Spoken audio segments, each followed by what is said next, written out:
Mais encore une fois, ça ne l'empêche pas d'être très doué en orthographe. Autrement dit, vous l'avez compris, un enfant qui est atteint d'un trouble 10 est un enfant qui possède une intelligence tout à fait normale. Simplement, il est touché par un dysfonctionnement localisé dans une zone du cerveau qui perturbe son apprentissage dans tel ou tel domaine, mais pas dans les autres.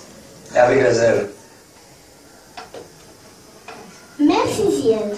Nous allons nous intéresser à la dyslexie, qui est le trouble le plus répandu, mais en même temps mal connu. Écoutons Neda Etbihi nous définir ce qu'est la dyslexie.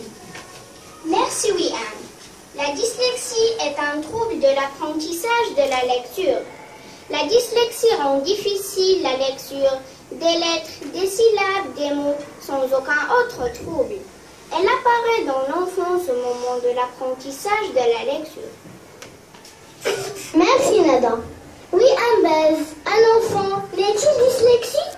Si oui, pourquoi? Oui, il est dyslexique, car la dyslexie n'est pas une maladie. Elle se soigne, mais ne disparaîtra jamais. C'est un trouble du développement des structures cérébrales. Sa cause est neurologique et non pas psychologique comme on l'a souvent dit. Merci Wiam. Baisse ma partie. Pourquoi alors un enfant devient-il dyslexique?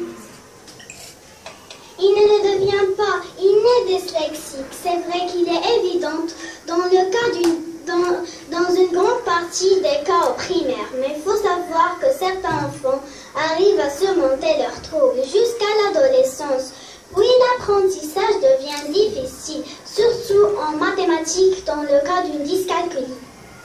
Merci Basma. Après avoir écouté toutes ces informations, Zied, est-ce que la dyslexie est-elle héréditaire? Oui, elle l'est. Près de 70% des dyslexiques ont des antécédents familiaux. De plus, il faut savoir qu'elle touche les garçons plus que les filles.